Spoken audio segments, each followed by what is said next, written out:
The wall clock above the scrub sink read 11:47 p.m.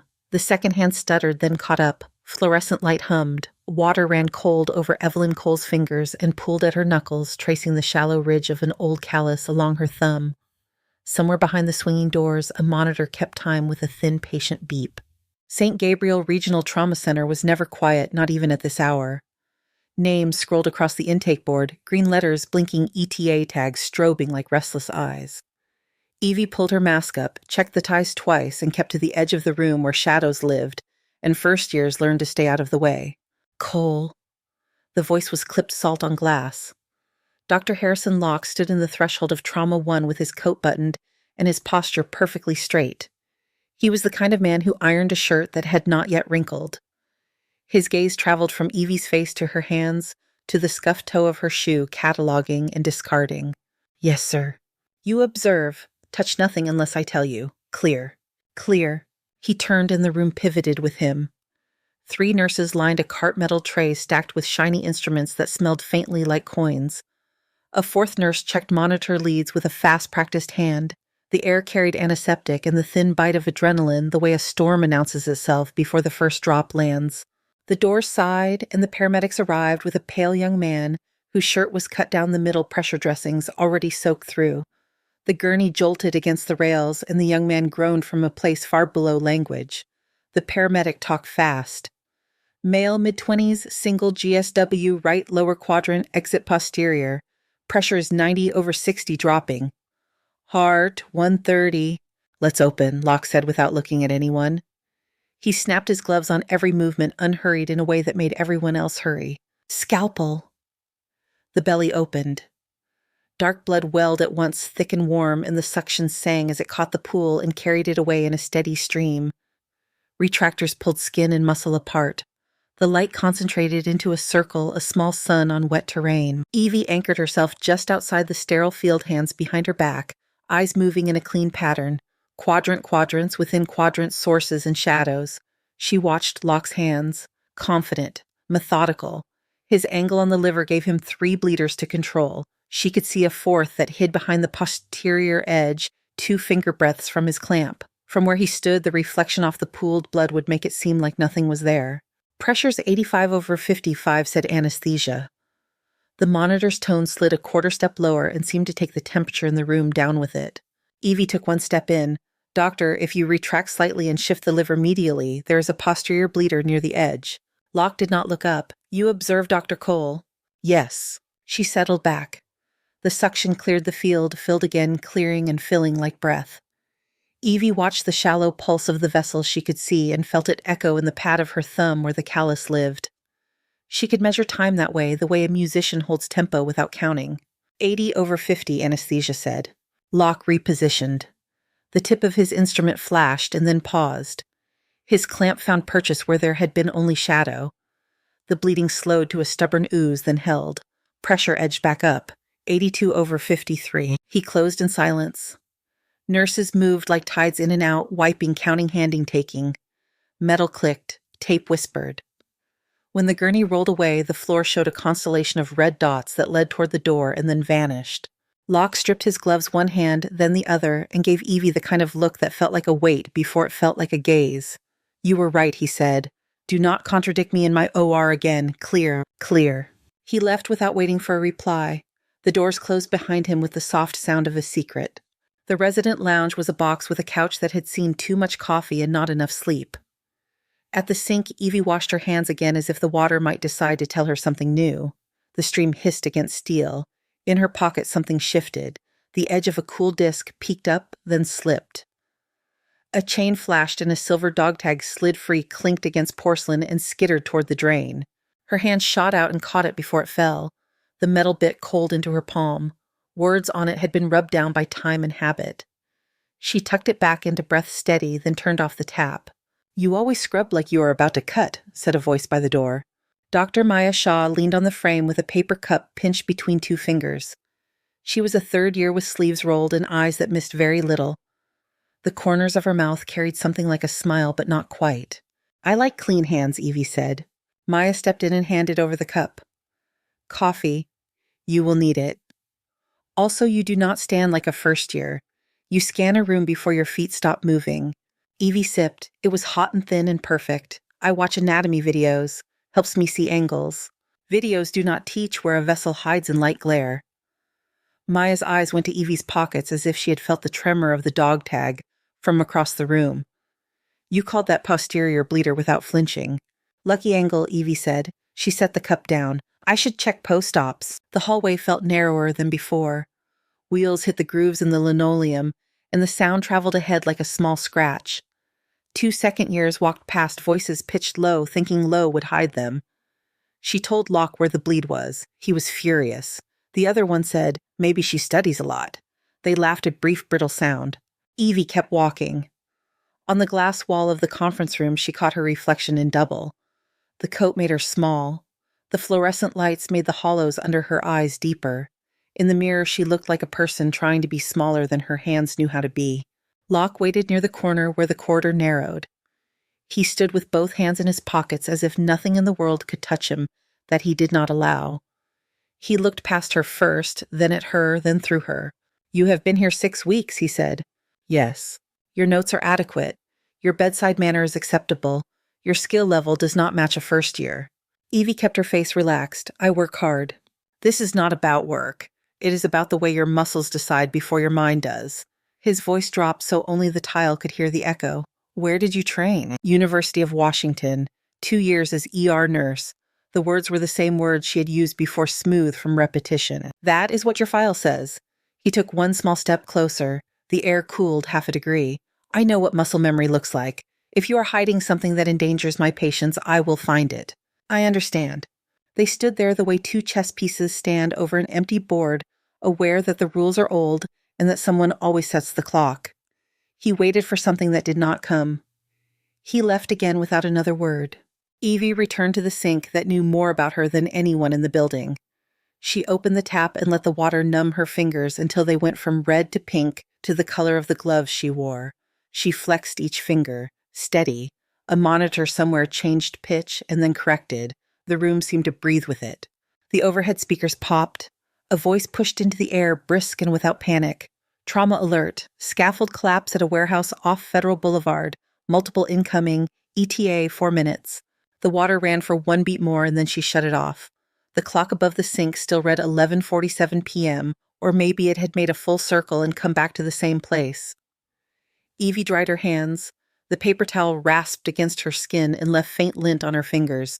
She put the dog tag deeper into her pocket so it could not slip again.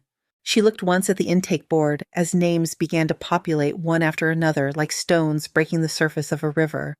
She moved toward the doors. The monitors in trauma hummed a steady rhythm. Her sneakers made no sound.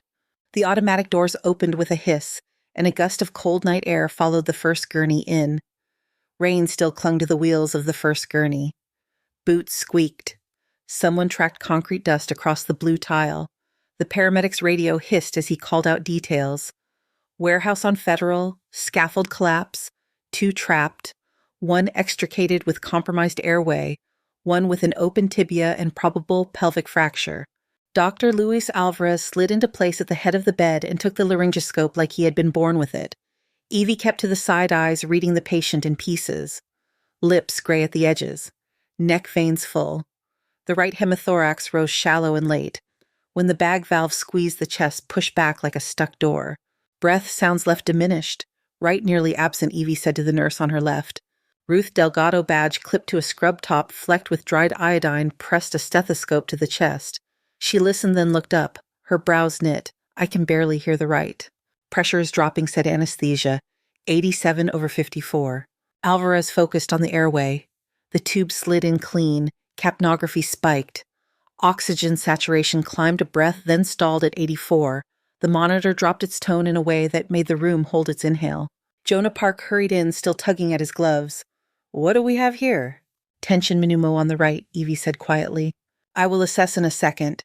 He reached for a stethoscope with one hand and a chart with the other. He does not have a second. Evie was already reaching for the tray. Betadine. Ruth moved without waiting for an order. She slapped the brown bottle into Evie's palm. Evie flooded the right chest wall and drew a quick map with her finger. 5th intercostal space at the mid-axillary line. She felt the notch of the rib like a landmark she had visited too many times. Scalpel. The blade met skin, imparting muscle with a crisp sound that got under the noise of the room. 2 centimeters, no more, no less. The suction waited, but there was no blood to catch yet. Only the resistance of tissue that would give if asked the right way. Kelly clamp. She pushed the tip through the intercostal space eyes on the patient, not the clamp. There was a pop that everyone in the circle heard. Air rushed out, warm and stale and loud enough to make the monitor answer with a higher tone. The chest softened under her hand.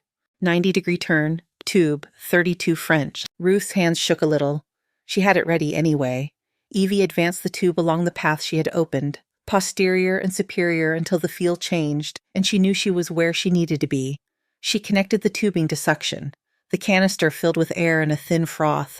The right chest moved with the left for the first time since the gurney rolled in. Sat up to 91, said anesthesia, pressure stabilizing, 89/56. Evie took a breath that felt like the first one she had taken all night. The tube needed to be secured. She asked for a needle driver and silk. Her hands settled into a rhythm she did not have to look at to follow. Interrupted horizontal mattress, 3 stitches. Even spacing that would hold against a violent cough or a stumble in the hallway. Ruth checked her watch without thinking about why. Later, she would say it out loud because the number insisted on living in the air. 41 seconds from decision to tube, she said softly, mostly to herself. Jonah stared at the tube, then at Evie's knots. How did you tie that so fast? Evie handed off the needle driver and stepped back. Training. Alvarez checked breath sounds again and nodded. Good catch. Next time you call out first, then act. He glanced at Jonah, then back to Evie. Chain of command matters, even when you are right. Yes, doctor. The second gurney arrived with a man who smelled like concrete dust and blood. White bone showed at his shin where skin should have been. A paramedic listed vitals. Pressure 95/60, heart 115, pelvis unstable on compression. Evie wrapped the leg with a pressure dressing while Ruth packed gauze around a bleeding edge that refused to listen. Maya appeared at the foot of the bed and took over the pelvic binder with the kind of efficiency that made the paramedics fall back in relief. In the lull that was not a lull, Ruth looked at Evie's sutures again. My brother was a corpsman, she said, not quite looking at Evie. He tied knots like that in Kandahar. Evie cleaned her hands with a wipe. The alcohol stung. I learned from an old video, she said. Ruth tipped her head as if she had heard the shape of the lie, not the word. Maybe so. They moved the first patient to radiology. The second headed to ortho. Evie rewound the tubing, wiped down the stand, and put the lid on a half-empty tray. She liked the small order of it, the way one thing would fit inside another until the clutter thinned. Maya drifted into the space beside her like a shadow that had decided to speak. 41 seconds, she said. I counted after Ruth said it. Even if she rounded, that was faster than most attendings on their best day. Evie kept her eyes on the tray. He needed it. You found a line the rest of us would have had to search for. That is not video training. Maya waited for a response that did not come. She took a slow sip of coffee that had gone cold. Locke will ask again. He already did. What did you tell him? That I work hard. Maya's mouth tilted. Not a smile, not a smile. You know that is not what he means. Be careful. He will protect patients first. If he thinks you are a variable he cannot model, he will remove you. Evie rinsed her gloves and dropped them into the bin. I understand. The hallway carried voices like a vent carries heat. 2 second years outside the medroom forgot the first rule of gossip in a building with too many ears. She placed a chest tube like she was tying her shoes. The other answered Locke is going to eat her alive if she keeps freelancing. Evie stepped past without looking their way. The scrub sink waited like a calm surface. She opened the tap and let the water go cold again. It beat at the knuckles where the callus lived. The sound at the edges of her hearing smoothed into the steady monitor tone that meant stable for now. Behind her soft steps, the air shifted before the reflection formed on the steel. Dr. Harrison Locke stood where her eyes would find him if she raised her head. His coat hung straight. His tie had not shifted an inch since the start of the shift. He did not look at the water. He looked at the leftover gravity in the room. I saw your sutures, he said. Evie closed the tap. They will hold. They are not standard. He did not smile when he said it. He did not frown. Where did you learn that pattern? In a workshop. Fast closure techniques. Workshops do not put that spacing in your hand. His voice softened in a way that did not make it less hard. What you did might have saved a life. Do not confuse that with permission to move outside your lane. She met his eyes. They were clean and dark like new asphalt after rain. Understood. He studied her for one count past polite. He looked down the hall as if he could see through walls. Then he took out his phone. He stepped away as he spoke into it with the kind of quiet that carried farther than a shout. She could not hear the words. She did not need to. Alvarez leaned in from the doorway of Trauma 2. Cole. Good work. Next time, say it to the room before your hands move. We do this as a team. Yes, doctor. He left as quickly as he came. Maya stayed. She watched Evie for a moment. Then she reached out and touched the edge of Evie's sleeve light as a tap on a metronome. You have a tell, she said. When you are about to act, you stop blinking. Evie found a smile that did not travel far. I will work on that. Do not, Maya said. Just make sure the right person hears you when you act. The overhead speakers cracked and took the room with them. The voice from dispatch had dropped the extra air. Mass casualty incident. Multi-vehicle collision on I-70 during hail. 9 patients incoming, 3 critical, all available surgical staff to trauma. A hush moved through the corridor and then broke. Shoes started again, carts clicked, gloves snapped. Evie slid her hands into a fresh pair and felt the powder stick to her skin before the nitrile warmed. The clock above the sink said a time she had already seen and would see again.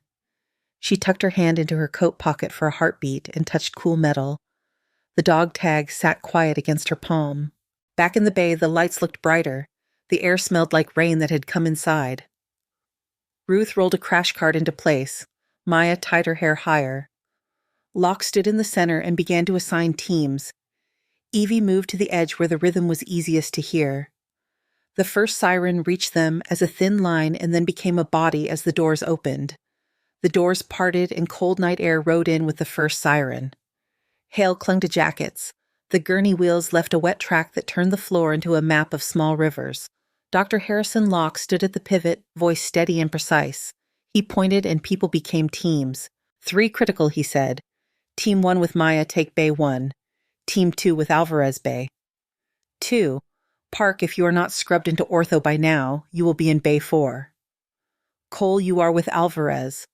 Assist. Yes, sir. Evie moved to Bay 2. A woman lay there, early 40s, abdomen taut and tender skin waxy under the light. Dr. Luis Alvarez read the belly the way a mechanic reads an engine. Probable liver lack, he said. Vitals are soft. We need a second line. Cole, give me a 16 gauge. Evie placed it fast. Blood hit the bag and warmed the line. She secured the tape and then felt the pull in the air that meant another gurney had entered the room. The sound of the wheels was heavier, the breath inside it wrong. She lifted her eyes. A young man rolled past the open door of Bay 2 with a length of steel rebar thrust in through his right chest. The metal was rust-colored and wet. His lips had gone the gray of used rainwater. His neck veins swelled with each shallow breath. The monitor clipped to the gurney showed a pressure that was sliding and a heart that was running out of road. Who is on that? Alvarez said. Ruth Delgado answered from the hall. Martinez is in surgery. Park is scrubbed into ortho. No attending free. Evie felt the temperature shift around her skin. The woman in Bay 2 groaned, but her pressure held a thin line. The man on the gurney would not hold anything for more than a handful of minutes. The decisions stacked themselves like instruments on a tray. Cole Alvarez said, "We move this patient to the OR now." Evie looked at the woman's vitals and then at the man's chest as he passed the threshold to Bay 3. The rebar had entered low and tracked back toward the heart. The pattern told a story even before imaging could. Tamponade. Maybe. Probably. Almost certainly. Dr. Evie set her voice even. He is losing the window. Your patient is here, Alvarez said. I will get him back into 1, she said. She stepped out of Bay 2. Bay 3, she called. I need a thoracotomy tray. Rib spreaders. Internal paddles on standby. 4 units of O negative. Now. People looked at Locke. Locke was in Bay 1 with Maya. He did not look up. Ruth did not wait for him to. You heard her, she said. Move. They moved. The gurney locked into the bed with a click. Evie snapped on a fresh pair of gloves and felt the powder on her skin turn slick. She felt for the pulse in the neck. Thready. She looked at the pupils. Reactive but slow. She looked at the chest. The rebar held the right lung fixed like a tent pole. On the left there was a movement, but not enough. She looked at the face. A thin scar rode the arch of the left eyebrow clean and pale. It had been closed by a steady hand a long time ago. Evie's stomach tightened once hard. The room went a shade quieter. Sand in the wind, rotor wash, a young medic holding his breath while he learned to pack a wound in a tent that shook. She closed the door on the picture and returned to the room she was in. Name, she said. Ortiz, the paramedic, answered. Daniel, 29. Found under the collapsed frame. Rebar through the chest. Pressure is 68/42. Scalpel. Ruth placed it in her palm. Evie painted the chest with betadine. The color looked like a bruise spreading. She set her left hand along the ribs and found the fifth intercostal space. She cut from the sternum toward the axilla in one clean line. Muscle parted. The smell shifted. Warm iron and old pennies. Rib spreader. Metal teeth met bone. The crank turned. The chest opened with a sound too close to wood breaking to feel like a body. The lung lifted and fell like a trapped animal. The pericardium swelled dark and tight. The heart inside it looked like a fist clenched too hard for too long. Pick up and scissors. She lifted the pericardium and cut a small window. Blood surged out in a slow, heavy pour and filled the cavity. It was dark and thick and patient. The monitor answered with a higher tone as the heart pushed against less weight and found room to move. Pressure ticked up a little, 72/48. Evie slipped 2 fingers under the pericardium and felt the surface of the heart. Warm, slick, alive. The beat tugged at her fingertips. There was a place on the right ventricle where the wall leaked with each contraction a small spurt that looked harmless until a minute later when it would not be. 3-O-proline and a pledget, she said. Small needle. Ruth had it ready before the sentence finished. Evie laid the pledget across the wound and placed the first stitch. The needle found purchase and came back through precise and shallow. She tied the knot without looking at the knot. Her eyes stayed on the pulse under her fingers. Second stitch, third. The leak slowed and then held. The beat steadied against her skin. Pressure is 84/50, anesthesia said a little reverent around the edges. Evie drew a breath and felt the air in it. She looked up to find Ruth's eyes on her. Ruth's voice was a whisper meant for both of them. You have done this before. Enough, Evie said. A shadow filled the doorway and did not move. Dr. Harrison Locke stood at the edge of the room with his arms still the way someone stands when that is the only way to keep from reaching in. He looked at the open chest and then at Evie's hands inside it. His face gave nothing away. His eyes gave everything away. Stabilize the rebar before removal, Evie said. Sandbag on the shaft. Do not let it shift. Ruth placed a bag against the metal and taped it to the skin with long strips that crossed like a net. The monitor tone found a rhythm that felt human again. A sound came from the bed that was not a monitor or a tray or a breath. It was a voice thin and dry. The patient had opened his eyes to a narrow slit. Evie, he said. Captain Cole. The room went still. Ruth's head turned slight just enough to meet Evie's gaze. The words sat in the air between them and made a shape. Daniel, Evie said, voice low. Do not move. Breathe slow. You taught me to pack under fire, he said, lips barely moving. Outpost Falcon. Save your breath. They said you were gone, he said. Helicopter crash. That was not me. His eyes closed again. The sedative did its work. The monitors held. The heartbeat under her fingers knocked on her skin like a person reassured. Locke stepped in without a sound. He looked at the beads of betadine on the drape and the way Evie's pledget sat flush against the myocardium. He looked at the knots that made a small ladder over muscle that could not be touched the same way twice. He said nothing. He did not need to. The overhead spoke into the room. Bay 1, patient arrest. Ruth looked to Locke. Locke looked at the heart that had found a steady line and then at the door. Close and secure, he said to Evie. Then follow. Evie placed a drain and set 2 more sutures to anchor the window. She set the rib spreader to reverse and let the chest close the way a book closes, careful not to pinch anything that would shout later. She tied the skin and left a space they could reopen if they had to. She taped the sandbag again for good measure. Move him to OR, Locke said. Ortho will help stabilize the rebar for removal. Ruth ride with him. Ruth nodded. Yes, doctor. Evie peeled off her gloves and reached for a new pair on the run. The hallway was a narrow river of motion. Bay 1 was already crowded. A middle-aged woman lay open with her sternum cracked and spread. The nurse at the head of the table had both hands inside the chest performing internal compressions. Her arms shook with the effort. How long down, Locke said. 4 minutes total, Maya answered. Blunt chest trauma, lost pulse on transfer. Charge to 20, Locke said. Clear. Evie took the position at the chest and replaced the nurse's hands. The heart under her palm felt heavy and slow. She pressed and released in a rhythm that matched the cadence in her head. 1, 2, 3, 4. 1, 2, 3, 4. The monitor spat out a flat line that argued with the movement. Shock, Locke said. The paddles touched, the body jumped and settled, the line did not change. Evie resumed compressions. The heart felt cooler now. The skin had gone pale in a way that looks like the color was not coming back. 30, Locke said. Clear. Shock, nothing. 40, he said. Evie kept the rhythm. Her shoulders burned. Sweat collected under her gown and ran down to her elbows. She watched the pupils. They were wide and glassy. She looked at the clock because someone had to. 6 minutes. The room carried a silence that you can hear even when everyone is working. Epinephrine, Locke said. Dr. Evie said. Her voice held the same tone she had used in Bay 3 and in other rooms and other lives. She is gone. We have not tried vasopressin. She has been down 6 minutes with blunt chest trauma, no activity, fixed pupils. Evie let the rhythm slow by a fraction and then stopped her hands.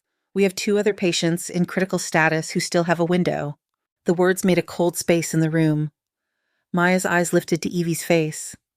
The nurse with the tired arms leaned back as if the table had shifted. Locke stood very still. He looked at the chest and then at the monitor as if one of them might offer a different answer. You are calling it, he said. Yes. The pause held for one more breath than was comfortable. Locke set the paddles down with care. Time of death, 22:23. The words softened the edges in the room. People moved again. They covered the chest. They turned off the elements that did not need to be on anymore. Maya touched Evie's forearm once quick. No more was needed. Locke stepped out first. The corridor was bright and cold after the heat of the bay.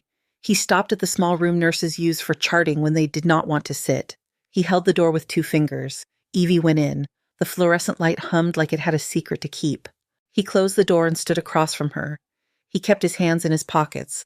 It made him look like he was not bracing for impact, even if he was. Who are you? He said. Evie reached into her pocket and brought out the dog tag. The chain slid like water. The metal hit the stainless steel counter with a clean, dry ring. The letters were worn. The sound stayed in the room. The dog tag rang, once against the steel, and went still. Locke's eyes tracked the stamped letters, then climbed to her face. Captain, he said, not a question. Former, Evie said. Joint surgical team. He nodded once like a door closing. You saved Ortiz. You called a time of death I would not have called as fast. Both will be written. Both are true. He lifted the tag with one finger and let it fall back. At 8 in the morning you will meet Dr. Elaine Ward. Bring the truth. He left the room as if the air were a corridor he could move through without touching. Evie pocketed the tag. The hum of the light pressed close. The monitor in the hall found a steady line and held it. Morning arrived in a thin strip of gray through the narrow office window. Dr. Ward sat behind a desk that gleamed under a small lamp. Her hair was pulled back. Her expression belonged to someone who had signed too many forms and not enough of them had changed anything. Dr. Cole, she said, sit. Evie sat, her hands stayed on her knees. Your performance last night is documented by 3 attendings, 2 charge nurses and half the paramedics in Denver, Ward said. Your file says you are a first year with an ER tech background. Your hands say otherwise.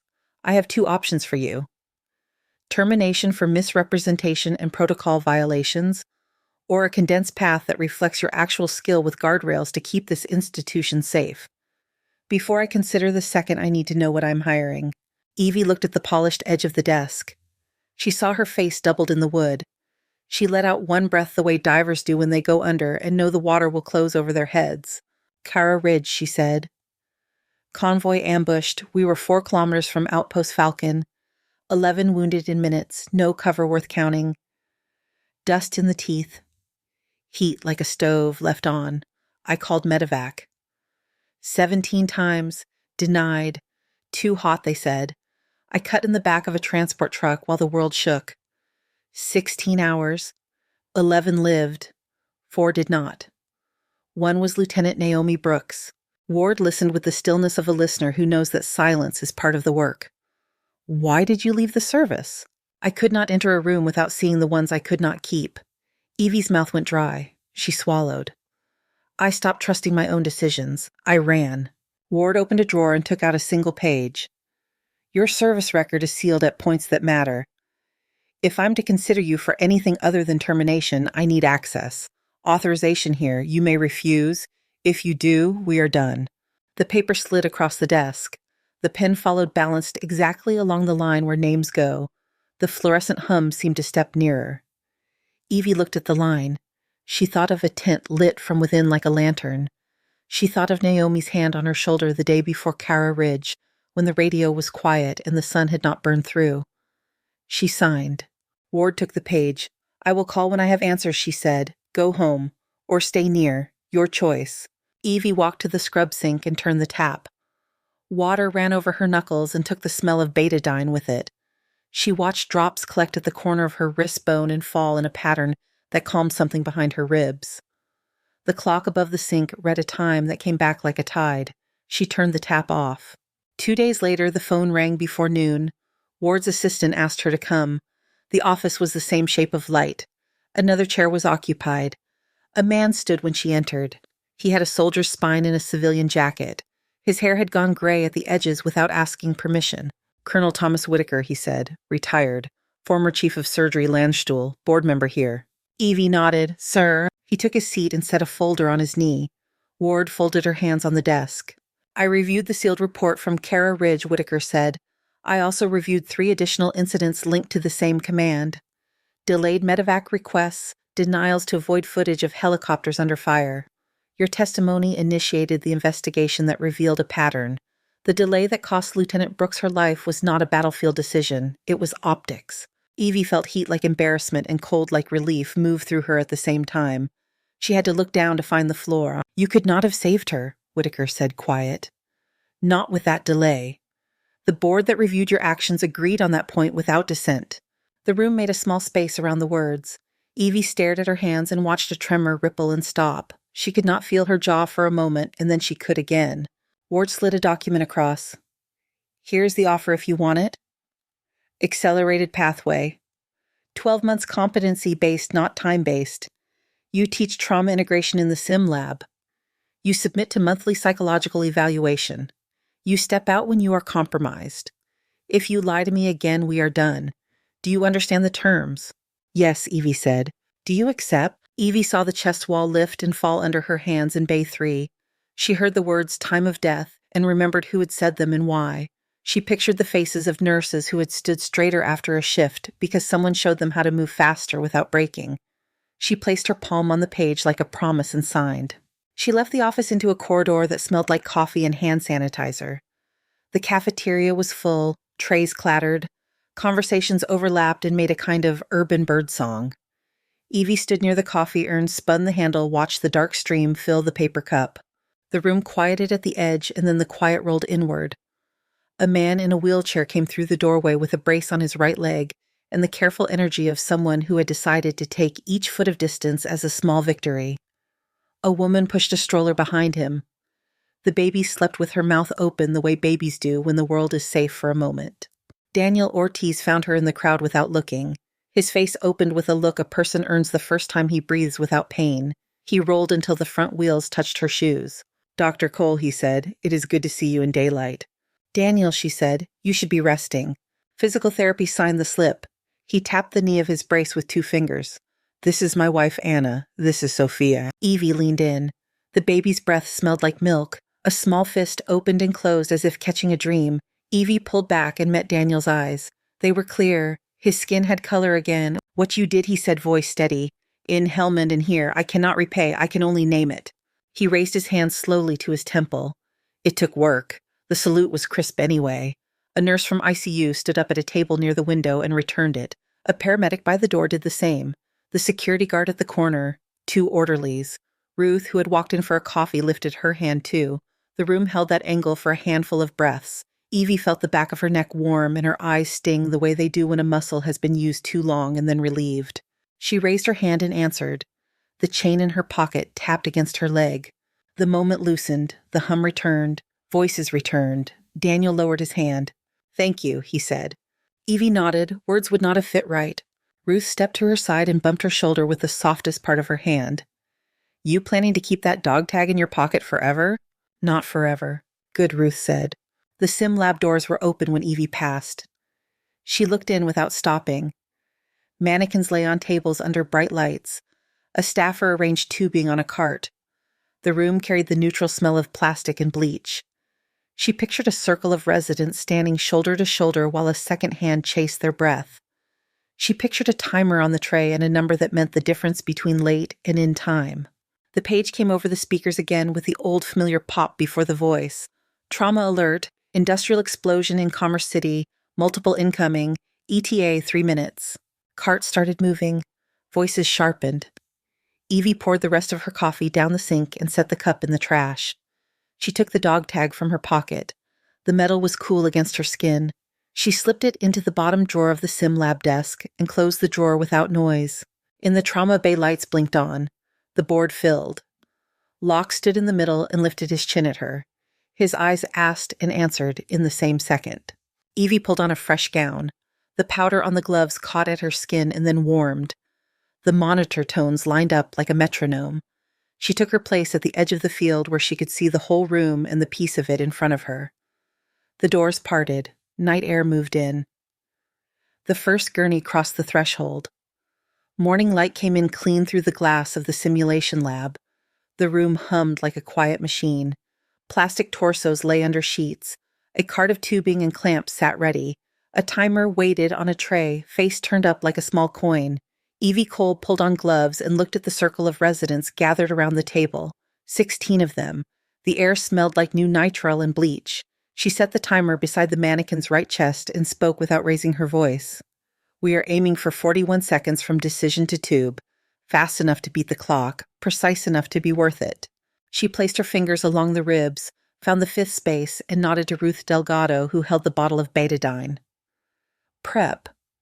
They moved like a team that had practiced until the moves no longer looked like practice.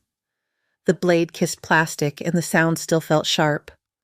Clamp pop rush of air from the tank that mimicked a collapsed lung. The tube slid in and the line filled with bubbles. Evie tied sutures with even spacing. The timer blinked at 42. She clicked it off and did not smile. Good, she said. Again. By the third rep, a left-handed resident named Kim reached the target clean. Evie stepped back and let the group lean in around her. She watched their faces and not their hands. She could see when a mind was about to go blank and when a mind had already made the cut before the fingers moved. Afterward, the lab loosened into chatter. Maya Shaw leaned on the edge of the table and shook her head in that way that meant she was pleased and would not say it out loud. Dashboard updated last night, Maya said.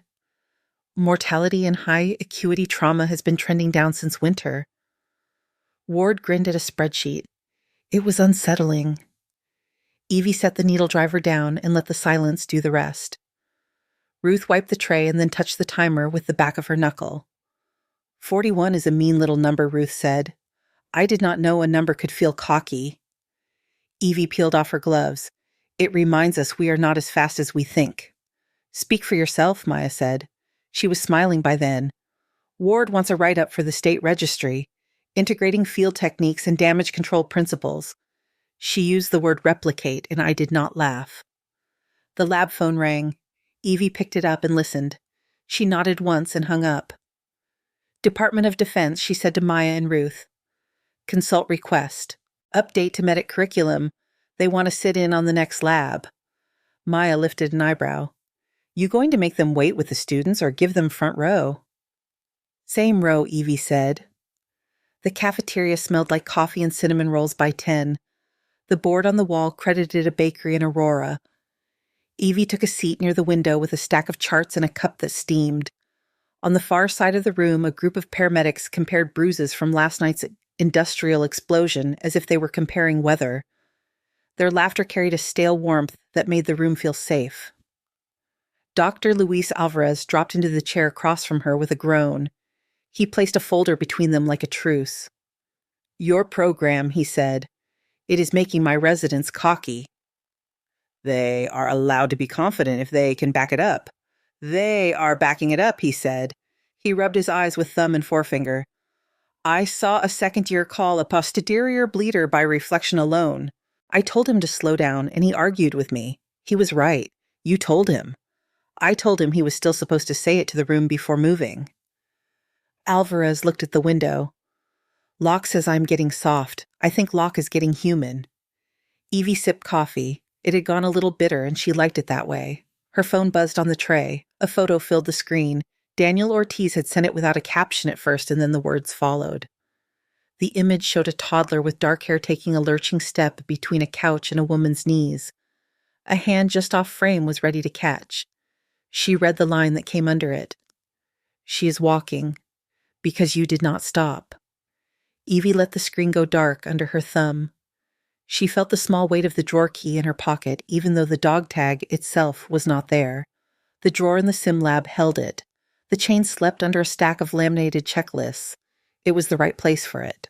In spring, the city sent a soft wind across the plaza in front of the convention center, and the banner above the glass doors read National Trauma Symposium in red and white.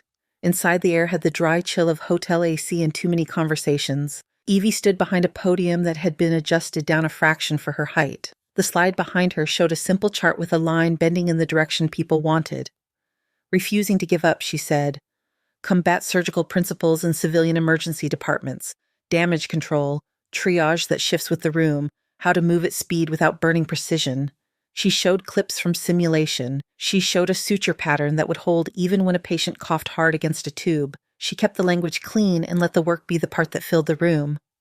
The applause at the end was a steady wall of sound that did not feel like an answer, just a fact. People lined up with questions. Some asked about kits. Some about staffing. Some just said thank you in a way that made their voices slow. When the line thinned, a young woman in a navy blazer waited at the edge. She did not speak until the empty space around them felt private. I am an intern, she said, voice careful. University Hospital, I am prior Air Force. I have been leaving that line off. I thought it would make people see me as less of a physician.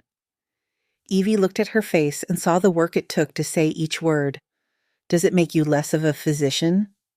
No. Then stop leaving it off, Evie said. She kept her tone light. Put it back on and let them ask you what you know that they do not. The intern nodded and pushed air out in a way that reminded Evie of the moment a chest tube starts drawing. Thank you, she said. I did not know if I belonged. You belong where you stand, Evie said. Take the hardest corner of the room and make it yours. The intern smiled small and real. She stepped aside and Evie packed up the laptop and the cable and the clicker that never clicked at the right time. She stepped out into sun and found that the sound in her head had changed. The metronome had softened. It still kept time. It did not drive. Back at St. Gabriel, the afternoon had a slow thrum to it. The hallway smelled like citrus cleaner and starch from laundered gowns. Evie walked past the sim lab and paused with her fingers on the drawer pull. She opened it a few inches and saw the silver disc nested where she left it. The chain had settled into a loose circle. She closed the drawer softly and turned toward the scrub sink. Water ran. It broke over her knuckles and fell clean into the basin. The sound carried up into the bones of her wrists and eased out the places that held tension without telling her. She turned off the tap and used one paper towel. The clock on the wall held steady at 11:47 because a second hand can be on the move and still look like it is standing still if you catch it at the right moment.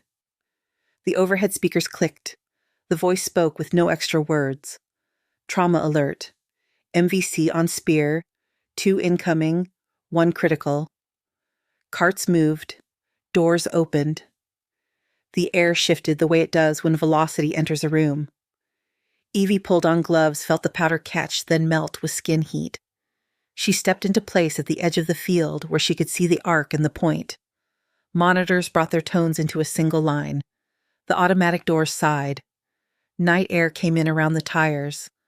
The first gurney crossed the threshold and brought the work with it. Thank you so much for listening to today's story. If this story resonated with you or made you reflect, I'd love to hear your thoughts, so feel free to share them in the comments below. And don't forget to like, subscribe, and hit the notification bell so you won't miss the next story.